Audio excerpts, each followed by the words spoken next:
अब हम बात करते हैं महिला सुरक्षा की, और महिला सुरक्षा और क्या चीज जरूरी है? सशक्तिकरण, एम्पावरमेंट, है ना?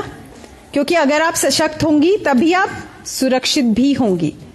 और सशक्त होने का मतलब बहुत सारे मायनों में होता है। फाइनेंशियली, यानी आपके पास पैसा होना चाहिए, इसीलिए हम पढ़ रहे हैं कल के दिन हम जॉब करें, हमारे हाथ में कुछ।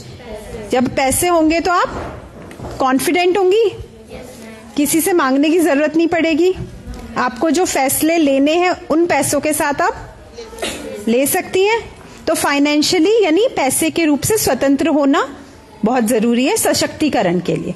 दूसरा, कॉन्फिडेंस, आत्मविश्वास। सिर्फ पैसे से नहीं आएगा, यहां से आएगा, है ना? जब हमें ये भरोसा होगा खुद पर कि हम कमजोर नहीं हैं, कोई भी हो, है ना? मैं आज आई हूं यहां पर, मैं आपसे बात कर रही हूं, आत्मविश्वास, क्योंकि मुझे पता है मैं जो बात कर रही हूं वो सही है ना? वो इतने साल हमने उस पर काम किया है, समझा है, सीखा है, तो हमें चीज समझ में आई। ठीक है? कोई कंफ्यूजन हो रहा है तो आप मुझे साथ साथ पूछ सकते हो। अभी तक सब क्लियर हो रहा है? yes, तो हमारे लिए क्या जरूरी है एक लड़की होने के नाते? कॉन्फिडेंट होना और सुरक्षित होना। और सुरक्षा कैसे आएगी? सशक्तिकरण से। जब हम एम्पावर होंगे, फिजिकली भी, फाइनेंशियली भी और मेंटली भी, तीनों तरीके से। मानसिक रूप से भी स्ट्रांग होना है, फिजिकली भी जीरो फिगर नहीं बनाना है, कोई जरूरत नहीं है। खुद को इतना एम्पावर रखे, ताकतवर रखे कि आप खुद अपनी रक्षा कर सको। वो 5 साल के भाई को साथ लेके जाने की कोई जरूरत नहीं है। ऐसा होता है ना घरों में, चाहे भाई आपसे छोटा हो, 2 साल, 4 साल, 5 साल, फिर भी उसको आपके साथ भेज दिया जाता है क्योंकि पुरुष है। रक्षा करना लिखा था ना हमने? हाँ। अब इसको, हालांकि यहाँ पे बॉयज नहीं है, आप लोग हैं, लेकिन फिर भी हम इसको भी समझें तो हमें लगता है वैसे कि पितृसत्ता का उनको तो फायदे ही फायदे हैं, सारे नुकसान हमारे हैं। लेकिन आपको पता है मेडिकली भी सबसे ज्यादा हार्ट अटैक पुरुषों को आते हैं। जानते हैं ना हम सब ये? क्यों? हाँ, उससे कैंसर या और चीजें होती हैं, लेकिन हार्ट अटैक इसलिए क्योंकि उनको रोने नहीं दिया जाता। किसी के सामने कमजोर नहीं दिखना है। पूरा परिवार चाहे बिखर जाए, खुद का बच्चा भी मर जाए, वो फिर भी नहीं रो सकते।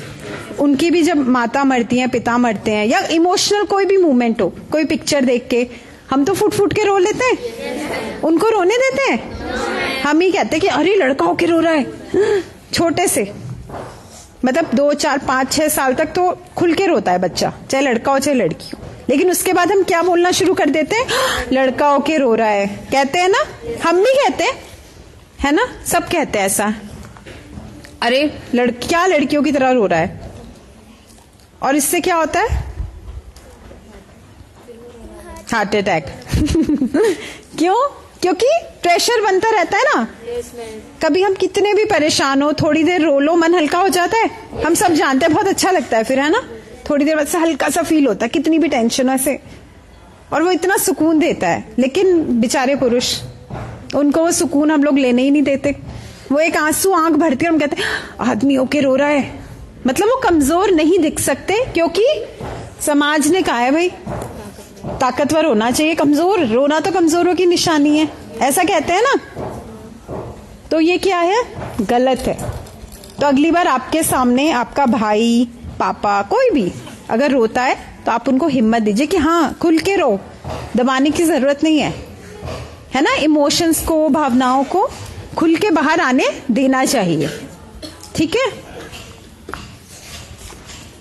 तो हाँ, सशक्तिकरण और सुरक्षा।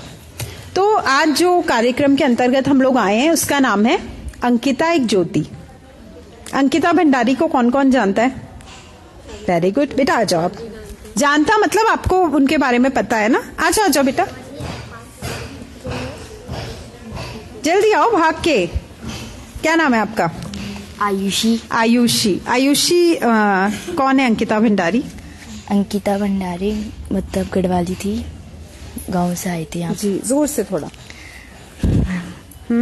गांव से आई थी यहाँ, मतलब होटल में काम करने के लिए। तो जो काम करते थे उनके जो वहाँ रहने वाले, उन्होंने मारा था। हाँ। तो अंकिता भंडारी, थैंक यू, आप बैठ सकते हो। अंकिता भंडारी गांव से आई थी शहर नौकरी करने, लेकिन जहां वो काम करती थी वहीं उनसे कुछ मांगे रखी गई जो उन्होंने नहीं मांगी, और जिसके चलते उन्हें मार दिया गया, है ना। ये हम सब जानते हैं, अभी पिछले दिनों मीडिया में बहुत फेमस। तो क्योंकि हम लोग धाद में इतने समय से महिला सुरक्षा और जेंडर समानता के मुद्दे पे काम करते हैं, तो हमें लगा अंकिता के बारे में भी हमें बात करनी चाहिए, क्योंकि मसला तो वही है ना, महिला सुरक्षा का। तो क्यों एक लड़का एक लड़की की ना नहीं सुन पाता, है ना। यही तो कारण था ना कि ना। अच्छा, हमें पता है एसिड अटैक्स होते हैं, हम सब जानते हैं, पता है। छपाक देखी है किसी ने मूवी? हाँ, तो पता है ना मैं एसिड अटैक क्या होता है। लड़के ने आपको फ्रेंडशिप के लिए बोला, प्रपोज किया, आपने मना कर दिया, उसने एसिड फेंक दिया। ऐसे रेप भी होते हैं। किसी लड़के ने शादी के लिए बोला, गर्लफ्रेंड बनने के लिए बोला, किसी लड़की ने मना कर दिया, उसने रेप कर दिया, मार दिया। या फोटोज खींच के फोन नंबर गलत साइट्स पे डाल दिए, या इस तरह से आपको परेशान कर दिया, है ना, आपके कैरेक्टर के साथ छेड़खानी करने की कोशिश करी।